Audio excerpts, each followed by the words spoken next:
Earth has been taken over, and the majority of its human population has been wiped out by blind aliens with acute hearing and tough armored skin. These creatures kills anything that moves or make the slightest noise. Welcome to the channel. Today we are going to narrate a 2018 post-apocalyptic American horror film, A Quiet Place. The story follows a couple as they try to make a new life and raise their kids in a world overtaken by blind creatures with incredible hearing.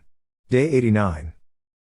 We hear, very clearly, the sound of light wind blowing through trees in this small town. Shop windows and cars covered in dust, the place seems frozen in time. Amidst many torn missing people's leaflets, a family cautiously tiptoes barefoot through the ghost town's deserted store. Evelyn Abbott delicately sorts through a stockpile of uncollected medication bottles for her eldest son, Marcus, who is sick. Evelyn provides medication to Marcus and uses sign language to comfort her deaf daughter, Regan, that her brother is fine. Regan then goes to check on her younger brother, Beau, who is drawing a rocket on the floor. He gestures to Regan, "Rocket, that's how we're going to get away," then climbs the nearly deserted shelves in search of a toy space shuttle. The toy falls from the shelf, but Regan grabs it before it hits the floor. Meanwhile, Lee Abbott, father, has gathered some electronics for a radio that would amplify its signal, as well as some cutting pliers for Regan.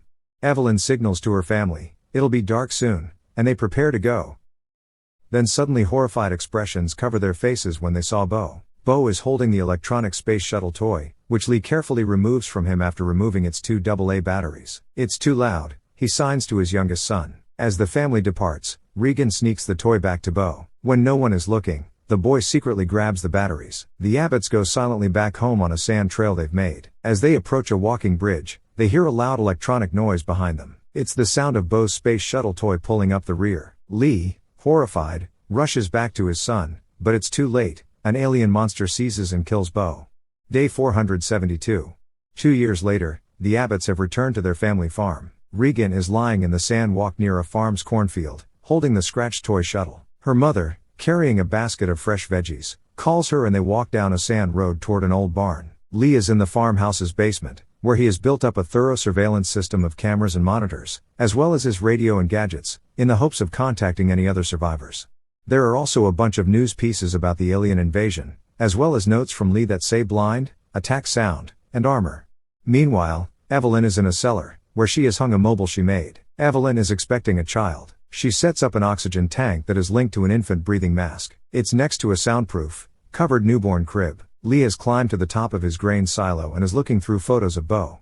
Evelyn urges that Regan tell her father that dinner is ready, which she does unwillingly. After silent prayer they eat silent dishes on lettuce leaves instead of plates. Following that, Regan and Marcus play Monopoly until he accidentally knocks over a lamp, igniting the rug. Lee swiftly disposes of it, and they wait silently for the consequences. They appear to have escaped with their lives, but then they hear a loud noise on the roof. Lee glances out the window and sees a raccoon fall from the roof, which surprises yet relieves him. He goes downstairs to work on a hearing aid processor that will help his daughter hear. Evelyn appears and they share a smile and a moment together while slow dancing to Neil Young's Harvest Moon.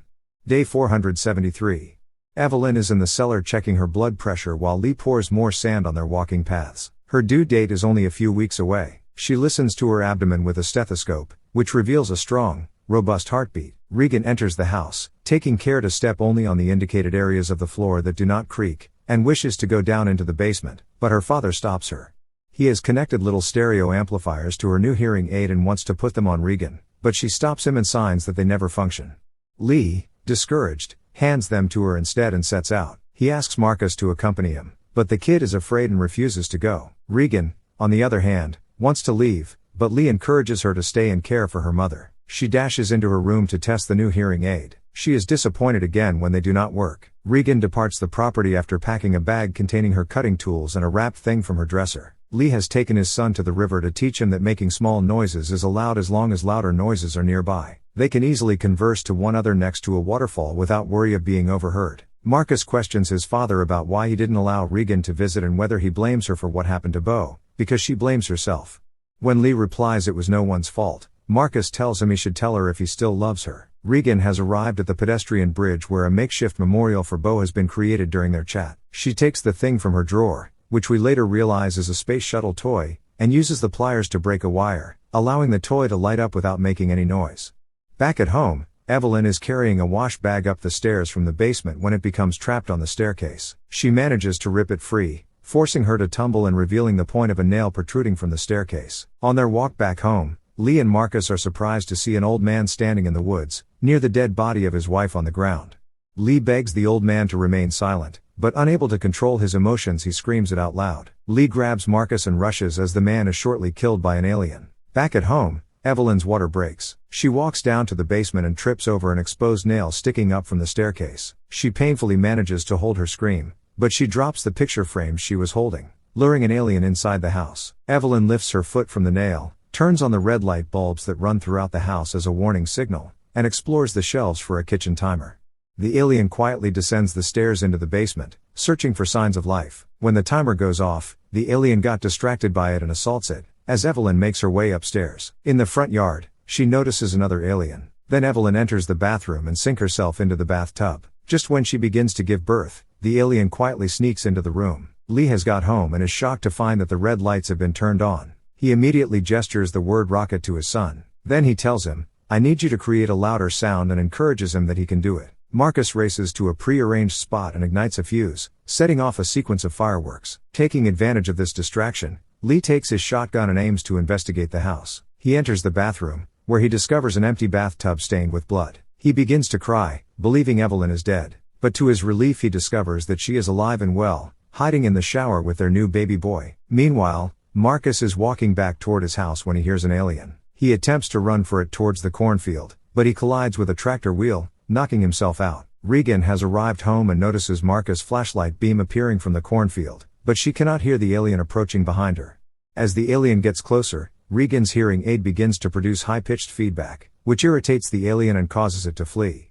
When Regan discovers Marcus, they retreat to the top of the grain silo. Lee has brought Evelyn down to the cellar and set his new son in the soundproof cradle. Evelyn thinks about Bo and regrets not carrying him on that fatal day. She made Lee promise that he will safeguard their children. She then falls asleep exhausted by the labor. As we witness water gushing down into the cellar, Lee leaves to search for the kids. Evelyn awakens later to find the cellar flooded. Just then an alien has descended into the room, and the infant is asleep in the soundproof crib with the top open. Evelyn delicately takes up her infant and slinks to the cellar's back wall, beneath the waterfall that floods the chamber. Marcus from top of the grain silo signals, "Don't worry, he'll come for us." Regan responds with a shake of her head implying he'll come for you. A hatch on the top of the silo suddenly cracks, sending Marcus to plunge inside. The alien in the cellar with Evelyn is attracted out by the noise as Marcus slowly drowns in the grain. The hatch disintegrates fully and crashes into the silo, just missing Marcus. Regan jumps into the silo and saves her brother by pushing the hatch towards him so he can get hold of it. She, on the other hand, soon sinks into the grain.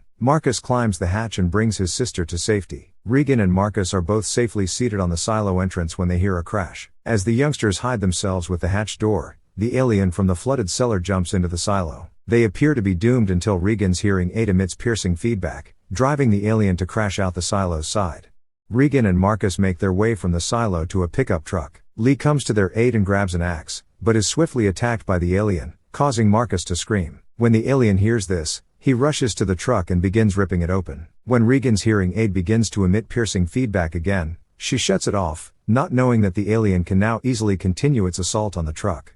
Lee, who is severely hurt, establishes direct eye contact with his daughter and gestures, "I love you. I've always loved you." He then screams out to sacrifice himself in order to save the children. With heavy heart, they shift the truck into neutral and rush to the house to see Evelyn. They reconcile with Evelyn, but the moment didn't last long as they hear an alien approaching them. They rush back inside and down to the basement. Regan, who was never allowed down there, sees for the first time the proof of her father's efforts in repairing and building her hearing aid. She is overwhelmed with emotion. Just then the light starts to flicker and an alien creature enters the basement. Regan scans a handwritten scribble from her father that reads, "What is their weakness?"